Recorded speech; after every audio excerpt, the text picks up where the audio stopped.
Hello, my lovely people. My name is Valkyrie, and today I want to talk about independence. Independence has been something that I've valued for as long as I can possibly remember. It's what made me want to grow up as fast as possible, made me want to move out at 18 the minute I could, made me confident in my ability to travel the world and work on the projects that I wanted to work on. But I've had a bit of a rocky relationship with it at the same time. I've had to struggle with the idea of being on my own, living on my own, paying taxes, just bearing that responsibility of caring for myself. And when I first thought about independence as a child, I had really just one image of it. I used to promise myself a lot of things when I was younger. I would say things like, when I'm older, I'm going to have it all figured out. I'm going to be a chemist. I'm going to settle down. I'm going to have 3 kids. I'm going to live in New York. I'm going to have all these things figured out. And while that's planning out quite a bit of my life in advance, I thought of that as independence. I thought if I had all of that, if I had accomplished everything that I wanted to accomplish at 13, then I would continue to be as independent as I wanted to be for the rest of my life. I had rules. Don't live with anyone else until you're financially stable. Don't move in with anyone or get into a relationship until you've lived on your own and are financially stable. Don't move out until you have enough money. Don't travel until you're well established. Things of that nature. And when I started to venture outside of that, I felt like I had lost a piece of my younger self. I would look back at that 13 or 14-year-old girl and wonder what she would think if she knew that before I lived on my own, I lived in a giant co-living house with people in New York. What would she say knowing that I moved out of my house with maybe $1,000 to my name to go to New York to live with people that I've never met? What would she think about moving out of the house while working on a brand new startup that had no real foundation yet? What would she think knowing that I always had roommates in every kind of aspect that I've been living in since the start of this year, and the fact that I moved in with my boyfriend before I had moved or lived anywhere on my own? A part of me thinks she'd love it, and another part of me thinks that she'd be disappointed that I didn't hold on to that sacred part of myself a little bit longer. And I've always been independent. Since I was younger and I kind of learned how to do math and read on my own, my parents could have helped me, but I chose to go my own path and learn it on my own, and in fact, I didn't really want anyone to help me. I felt ashamed when I needed to ask for help. And this isn't supposed to be a flex. This is just a necessary part of my life to share. I didn't really need help in a lot of classes in school, and even when I did, I didn't want to ask. It took a while to get out of that shell in harder classes where I really needed to ask the questions, but still, in many instances, I never did. And I know that this is very similar to a lot of people that are in high school, middle school, etc. I felt inferior when I did raise my hand, like everyone around me that wasn't raising their hands were somehow better than me. But I think at that and think about what if those kids were all just as hell-bent on being independent as I was, and no one really knew what was going on. But the bottom line is, I've been pretty much fully mentally independent for the last couple years, but physically, I still depended on my parents to go grocery shopping with me and drive me places and teach me how to be a good human being. I had to kind of learn a lot of things over again when I moved out, and while I do feel independent, it's not exactly in the same way. I would ebb and flow between thinking I'm the independent queen who moved to New York at 18 and being the person that depended on others around me. The person who depended on other people to clean up when I had made a mess. And someone that depended on gifts and thank yous from people, or just someone that wasn't good and careful with other people's time. I was basically dependent on the fact that people would always like me and that people were always good. Now, I have a saying that I think applies pretty widely to most of life, and that is the fact that people are inherently good. I think we're all pretty much rooting for each other to succeed and have a good, long, healthy life. There's big things that have to happen for people to turn sour, but I think I took advantage of that. I was saying that people are inherently good because I was relying on them to forgive me when I was late to a meeting or when I didn't respond to them for 2 months. And I realized that, and so a month or 2 ago, I sent a long message to a couple of my friends. Here it is. Hey, I wanted to take a moment to apologize. I've been sitting here thinking about how I wanted to prioritize connection with people and learn about them on a deeper level, really listen, and I don't feel like I've been treating you, your ideas, or your time with enough respect. I seriously value our friendship and our chats, and this is my solid oath to you that I am dedicated to deepening that relationship. I don't want to make excuses about how I don't have time or forget to text back or be irresponsible, because the truth is, I fucking hate it. And I want to swear it to you because I want to keep you in my life for a very long time and continue forever growing with you. So thank you, and I hope you allow me to continue doing so. And that was true. I wanted to continue growing my relationship with people without just relying on their kindness. I wanted to be good because that's just who I am, because that's the person that I just want to be. And at this moment, I felt like I was regaining my independence, my true independence. I'm filming this in a new kind of office space in Vegas. We kind of turned the space. We have a rug here. We have my chair and everything. There's a cool mannequin. So I'm kind of living here, at least for the first couple months of the year. I'm filming this on Christmas, so Merry Christmas, everybody. But I'm going to be staying in this house for the first couple months, and that's exciting. But then it also brings me back to, oh God, what if I'm losing my independence? I just moved out a year ago. I'm already moving back. Now I have to answer to adults and follow rules and fit my schedule into borrowing the car whenever Valentine and Valentine aren't going to school. It was already hard enough working around my boyfriend and I's schedule to go to the gym in Maine, okay?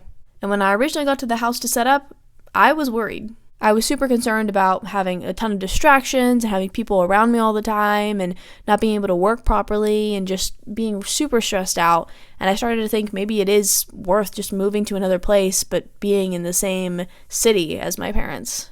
But then I started thinking, and there's definitely ways to make it more sustainable. For example, we have this office space. This is a little office space in our garage. It's pretty soundproof and we have good lighting and outlets and everything. And for those of you who don't know, my circadian rhythm is kind of just cracked because the sun goes down and I feel tired, the sun comes up and I'm awake. So there's no real visual cues in here also, which is great because then I can work without being influenced by the weather or the changing light outside. And then there's this thing of me just going to the gym on my own and doing challenges and watching How I Met Your Mother with my boyfriend Sam, just managing my own schedule. And really, it's kind of just like co-living, but this time I can actually punch my sisters without going to prison. Just kidding. But seriously, I started to think, and I realized that I'm not really losing my independence when I'm here at home.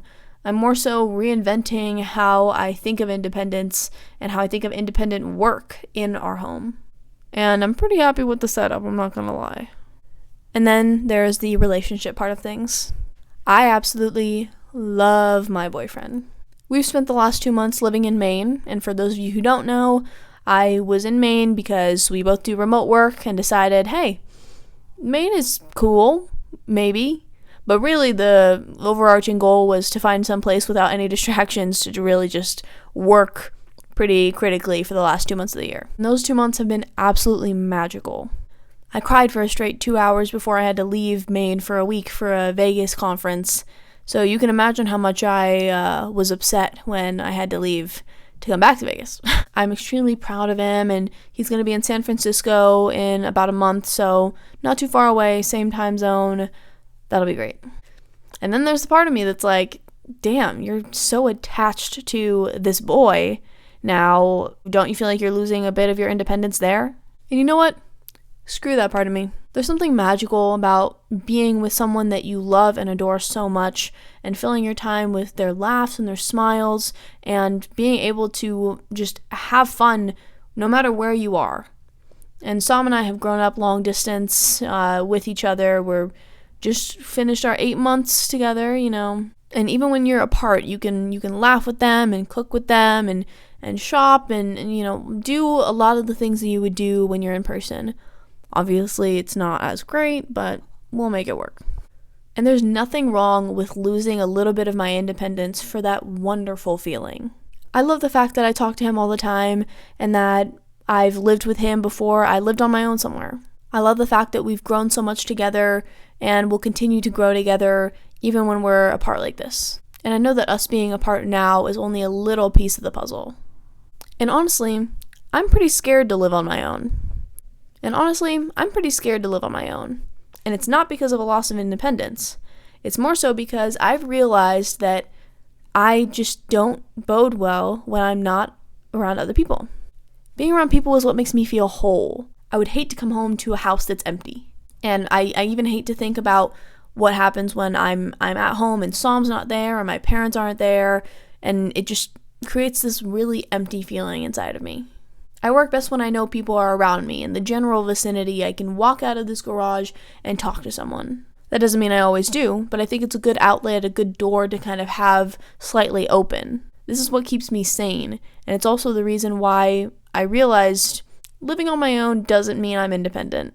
In fact, I feel happier now that I've done all of these things in the past year than I ever have. And I'm sure that I would have been, happy doing all the things that my 13 and 14-year-old self did or wanted me to do in the future. But if I didn't take the leap and decide to carve out a new path for myself, I wouldn't be sitting here in front of you today as the person I am.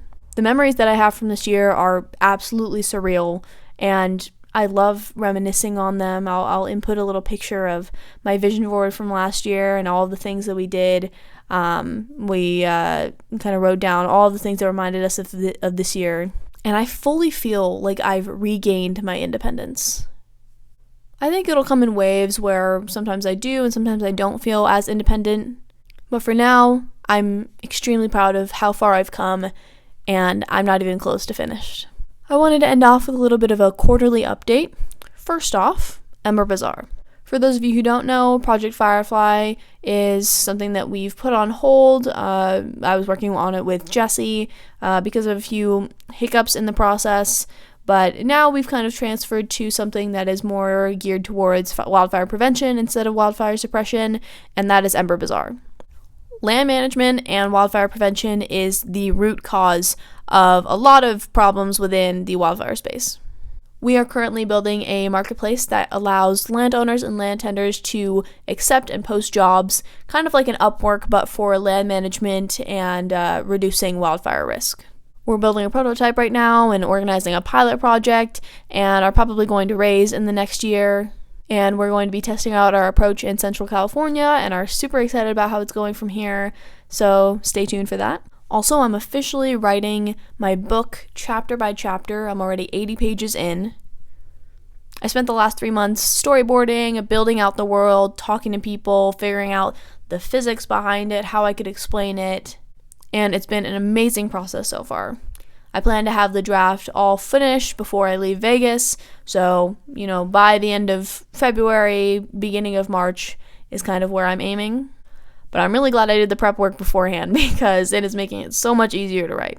I've also just written another reflection article. Last year, I wrote one called Moving Out at 18, or Moving Across the Country at 18. I can't really remember the title. I love writing these, and it's been super insightful to look back at the last year and think about all the amazing things that have happened. And I've also assigned myself 2 guiding words for the year. I don't like resolutions. I think they're usually too specific and too fast-forward moving to really stick to for most people.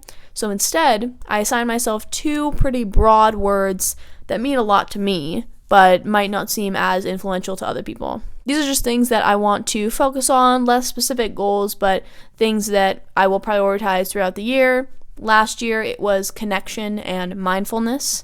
And this year, it is timeless and intrepid. I elaborate more on why I chose those in the article, so definitely check it out.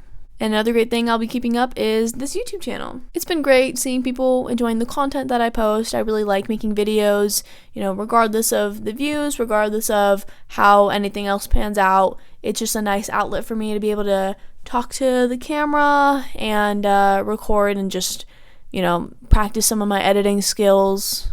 I might need to bump up my social media game a tad, but I already deleted Instagram again, so we'll see how that goes. But either way, that's all from me. Thank you so much for watching. If you liked it, please leave a comment down below about what you'd like to see in the new year, any guiding words you've set for yourself, any resolutions, your take on resolutions. I want to hear all of it. Leave a like and subscribe if you'd like to hear more. And with that being said, this is Little Bird signing off. See you in 2023.